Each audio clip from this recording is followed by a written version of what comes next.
আলহামদুলিল্লাহ ওয়াহদা ওয়াসসালাতু ওয়াসসালামু আলা মান লা নাবিয়্যা বা'দা ফাআউযু বিল্লাহি মিনাশ শাইতানির রাজীম বিসমিল্লাহির রহমানির রহিম ইন্নাদ-দীনা ইনদাল্লাহিল ইসলাম সাদাকাল্লাহুল আযীম। সম্মানিত দায়িত্বশীলবৃন্দ, আমরা আজকে সাগর পার ভ্রমণে এসেছি।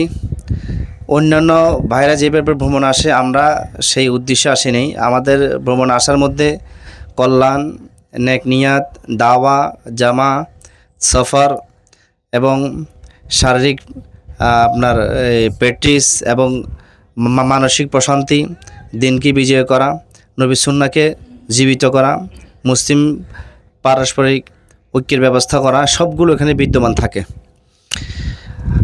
আল্লাহ সুবহানাহু ওয়া তাআলা বললেন, ইন্নাদ-দীনা ইনদাল্লাহিল ইসলাম। আল্লাহ তাআলার কাছে মনোনীত জীবন ব্যবস্থা শুধুমাত্র ইসলাম।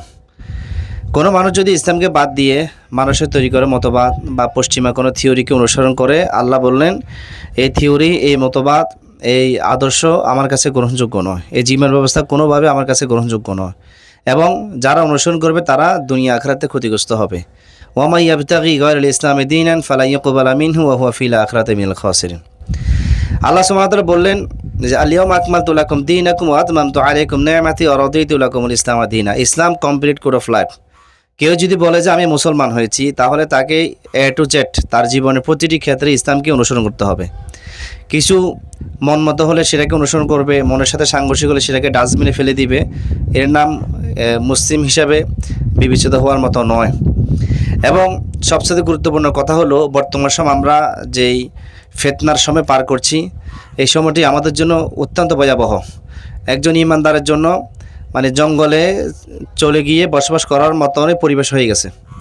ডানে বামে সামনে পিছনে উপরে নিচে যেদিক তাকাবে শুধু ফিতনা আর ফিতনা, মারাত্মক ফিতনা। কখনো নারী ফিতনা, কখনো পশ্চিমা মতাদর্শের ফিতনা, এবং কখনো বিভিন্ন মতবাদের ফিতনা। আর এরপরে আপনার শয়তানের তৈরি করে নানান আবিষ্কৃত মতবাদের ফিতনা। ফিতনার কোনো শেষ নেই। এই মুহূর্তে আমাদেরকে কাফারাবদ্ধ হতে হবে, আমাদেরকে জামাবদ্ধ হতে হবে, আমাদেরকে শৃঙ্খলাবদ্ধ হতে হবে, আমাদেরকে কাতারবদ্ধ হয়ে যেতে হবে।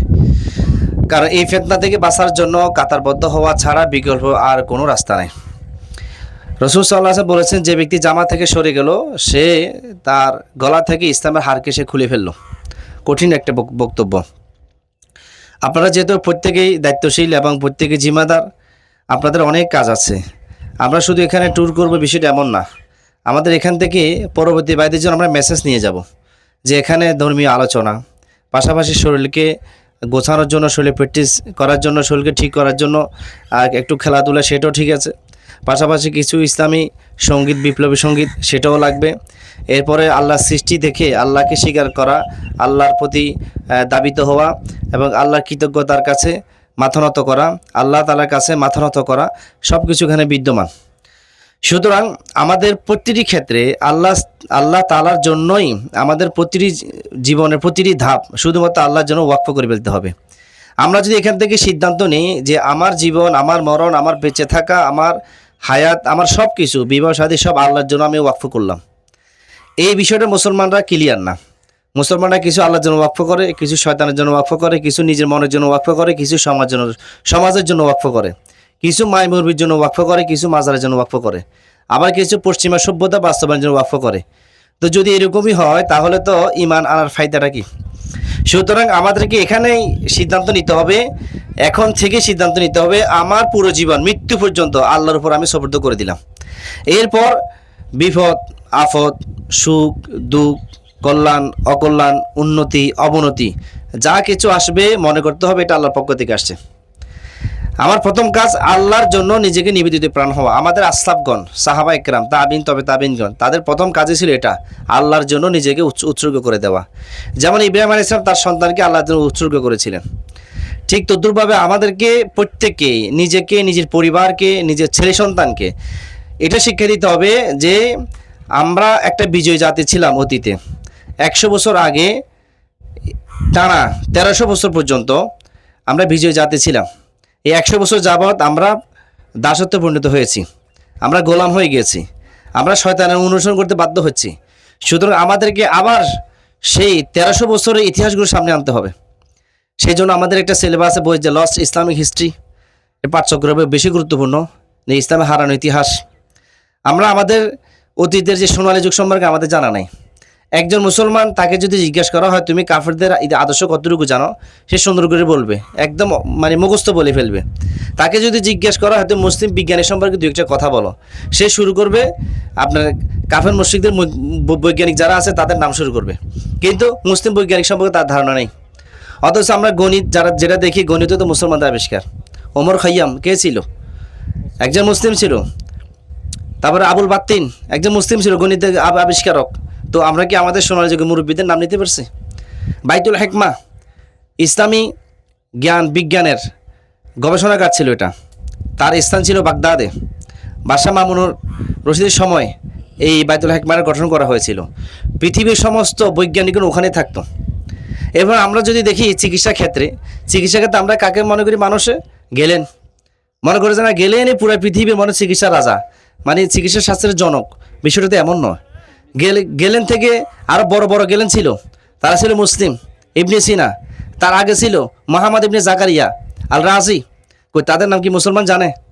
বলেন, মুসলমান জানে? মুসলমান কাফেরদের নাম শুনেছে, মুখস্থ করেছে, ইতিহাস পড়েছে। ইতিহাসের নামে আমাদেরকে পশ্চিমা সভ্যতা খাওয়ানো হচ্ছে। এখন আমরা নতুন করে সিদ্ধান্ত নিতে হবে, আমরা সেই পশ্চিমের ইতিহাস আমরা মানব না। আমরা শুধুমাত্র ইসলাম ইতিহাসগুলো অধ্যয়ন করব, খুঁজে অধ্যয়ন করব, মনোযোগ দিয়ে অধ্যয়ন করব।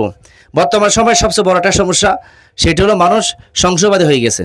তারা মনে করে যে এটা একটা প্রযুক্তির যুগ, এই যুগে ইসলামের দরকার নেই। আসলে কি ইসলাম সমাধান দিতে পারবে কিনা, এই যে একটা সংশয়বাদী, এটা হলো জেনারেলদের ভিতরে একটা সংশয় কাজ করে। আধুনিক যুগ, বিজ্ঞানের যুগ, প্রযুক্তির যুগ, এই যুগে আসলে কি ইসলাম কি সব কিছু সলিউশন দিতে পারবে কিনা, এই যে একটা সংশয়, এটা হলো আমাদের জন্য ভয়ঙ্কর, এটা হলো ক্ষতিকারক। 1300 বছর যে ইসলাম সমাধান দিয়েছে, 100 বছর ব্যবধানে কি সেই ইসলাম অচল হয়ে গেল নাকি?